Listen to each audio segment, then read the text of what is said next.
Hola, como siempre muy agradecido por estar aquí de nuevo en este programa de Carta Blanca. Entonces hay una carta de un señor que se llama Rafael, que, bueno, pues me ha mandado pues algo así como casi 3 folios, ¿no? Entonces casi, bueno, yo agradezco mucho esa carta y en la medida que yo pueda, pues le voy a contestar cuantitativamente, de acuerdo, y con la mejor calidad, con la mayor sencillez a lo que él me dice, ¿no?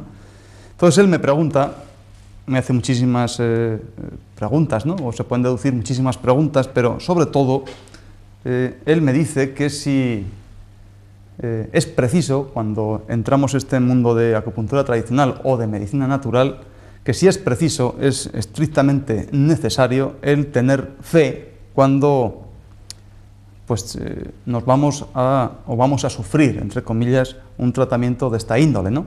Tan extraño y todas estas cosas. Evidentemente, hasta hoy, ya llevamos unos cuantos tiempos que intentamos que este mundo de medicina natural, de acupuntura, pues no esté rodeado de ese halo misterioso, de ese halo de, parece ser, misticismo oriental, o estas cosas tan extrañas y tan oscuras que nadie entiende y que hablamos de intestino grueso y nos señalamos en el brazo y cuando todo el mundo sabe que el intestino está en el vientre o corazón cuando viene por esta parte del brazo, pues etcétera, etcétera, ¿no?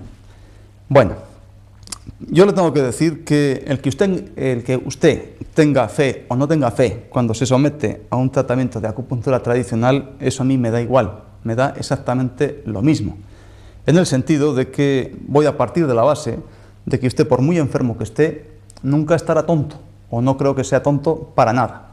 Entonces, en ese sentido, pues bueno, las personas, y en esto creo que podemos ir ya pues un poco generalizando, cuando hay muchas partes de la sociedad, y sobre todo mucho colectivo médico, compañeros míos decían que, o dicen en las últimas asambleas y en las últimas reuniones que hemos ido teniendo, bueno, yo la verdad es que he ido a muy pocas, pero eso es lo que se mastica, ¿no? Que para ser un acupuntor primero hay que ser médico, ¿no? Como si ese médico con ese título del rey Juan Carlos, o de Franco, cuando los más antiguos, pues ya le dan pues carta blanca, digamos así, para ser un buen pinchador, ¿no? Entonces yo siempre he dicho en ese sentido que un título bajo ningún concepto ya da la potestad para ser un buen pinchador, ¿no? Desde el punto de vista que a mí las personas por las que yo he mamado estos conocimientos, pues no han sido médicos, y el tratamiento que a mí me han hecho, por supuesto que no me los ha puesto un médico, Entonces han sido acupuntores tradicionales, ancianos, viejos, que decimos con todo el cariño, y a mí pues me han salvado de una bastante gorda, ¿no? Entonces aquí estoy. Entonces en ese sentido, pues ya le digo que todas las personas, sean médicos o no, cuando se enfrentan a este mundo de la medicina natural con los enfermos son los que dan o quitan la razón de acuerdo a su propio sentimiento, en este caso a tu propio sentimiento, en el sentido de que, y partiendo de la base primera de que no eres tonto ni estás agilipollado, podemos decir, que cuando a ti te hagan un tratamiento tú sentirás si te encuentras mejor o te encuentras peor o te encuentras igual, y eso es lo que te dará la fuerza moral para seguir pinchándote o para dejar a ese señor para que siga estudiando o siga mejorando. En ese caso, pues yo estoy expuesto así desde hace bastantes años, en el sentido de que ejerciendo esta profesión, el que tenga una persona fe o no tenga fe, a mí eso me da exactamente lo mismo. ¿Por qué? Porque para usted esto no tiene por qué ser una religión. Para mí quizás sí, en el sentido de que profeso una profesión.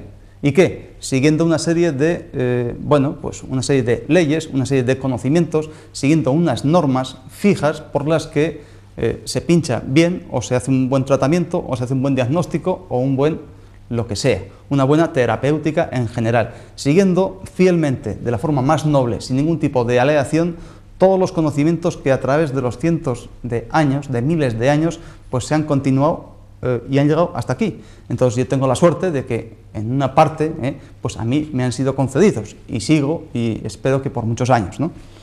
En ese sentido, pues yo, en la pequeña medida que me ha tocado, y lo he hecho con mucho gusto, pues yo he intentado transmitir aunque sea, haya sido pequeños conocimientos y de una forma muy humilde a los alumnos que han salido hasta ahora pues, de esta fundación.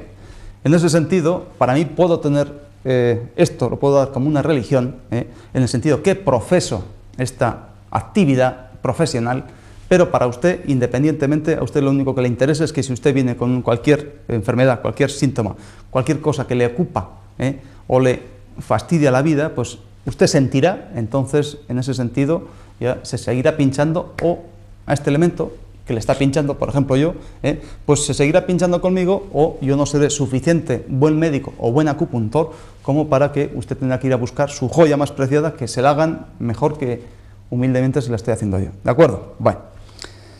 Pero esta pregunta sobre fe y religión y cosas de estas, a mí me suena a algo, como si estuviésemos aquí, bueno, a mí me da la sensación de que usted me hace estas preguntas con muy buena voluntad y así con tan buena voluntad yo le voy a contestar, ¿no? En el sentido que aquí somos una serie de personas que venimos aquí pues con la camisa nueva o como mío planchada, y con el estómago aunque flojito, pues ya venimos comidos, en el sentido de que, bueno, cualquier otra persona, el tío más sencillo del mundo, estoy seguro que si estuviese aquí lo haría mucho mejor que yo, ¿de acuerdo? Pero hay una pequeña cuestión, que es que al venir ahí con la camisa planchadita y el estómago más o menos comido, pues esto se hace con la mejor voluntad y sin ningún tipo de, sin un ánimo ni de lucro, ni de cosas de estas, porque ya con nuestro trabajo de lunes a viernes, en los sitios correspondientes, ya vamos ganándonos la vida como mejor podemos, ¿no?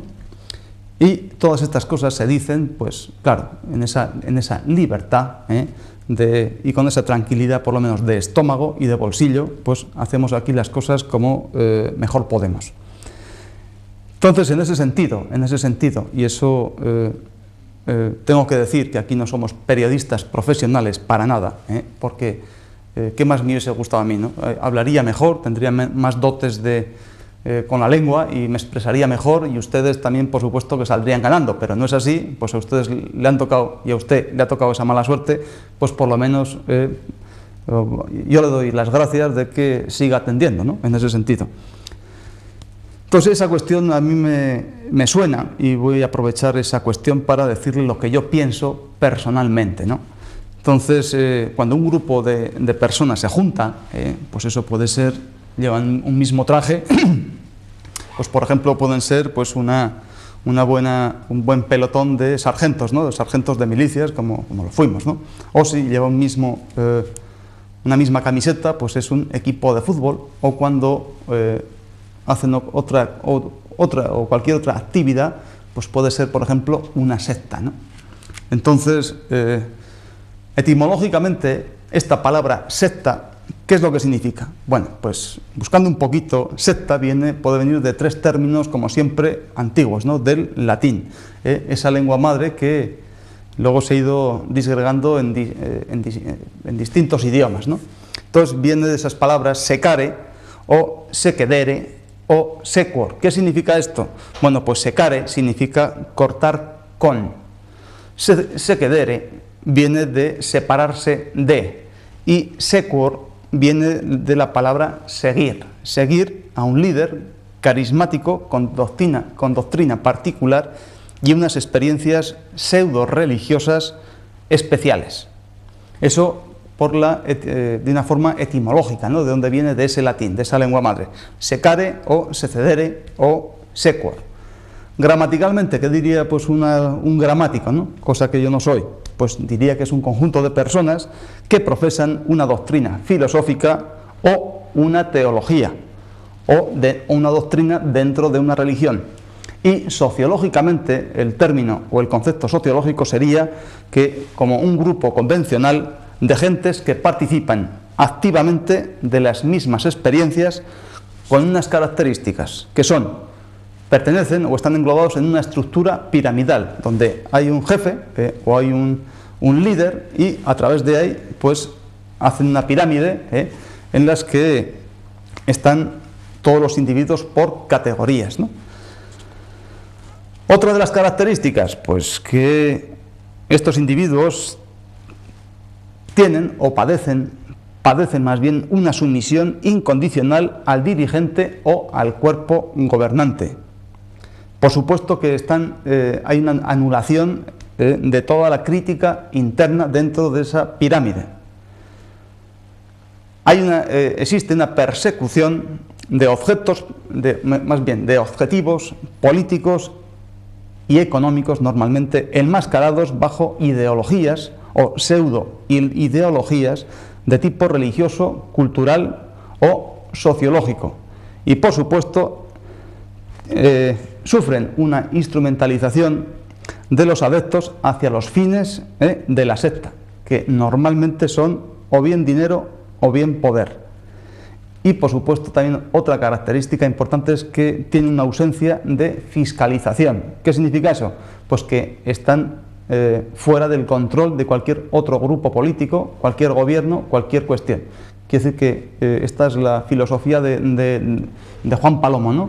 Siempre usted sabe, ¿no? Don Rafael, don Juan Palomo, yo me lo guiso, yo me lo como, ¿no? O sea, no tiene absolutamente ningún control. Entonces, podríamos decir, dentro de todo este engranaje de ese concepto etimológico, o bien gramatical, o incluso sociológico, pues una secta sería como una doctrina particular enseñada por un maestro que la halló, se la inventó, la explicó y es seguida y defendida por otros. Y, por supuesto, el sectario o ese individuo que pertenece a esa secta, pues es un individuo secuaz, fanático y, por supuesto, intransigente de cualquier otra idea. Entonces, en ese sentido, usted ya puede pensar desde los etarras, desde todas las sectas estas, que son individuos que, bueno, por supuesto que son secuaces, fanáticos, e incluso que son intransigentes, por supuesto, y que usan todas esas medidas pues para acojonar a la gente, ¿no? Para meterle, como decíamos en otras ocasiones, todas esas hipocondrias, y, por supuesto, privar al individuo del don más preciado de la dignidad humana, que es la libertad. Entonces, pero claro, todas estas historias, decir, bueno, pues vamos a ver de dónde pueden venir esas sectas, ¿no? O de dónde viene esa corriente filosófica por la que el individuo se separa y forma otras pequeñas comunidades donde forman esa estructura piramidal para gozar de unas ideas más o menos muy cerradas, que no hay, como decíamos, ninguna opinión distinta dentro del grupo, están jerarquizadas, etcétera, etcétera, ¿no? Entonces, haciendo una pequeña historia, pues están dentro de los tres grandes despertares, ¿no? Algo así como una persona se despierta, ¿no? Pues o cuando está dormida o cuando está gilipollada, ¿no? En ese sentido, los grandes despertares pues serán tres, ¿no? O son tres, desde lo más antiguo hasta lo más moderno, que iremos viendo poquito a poco.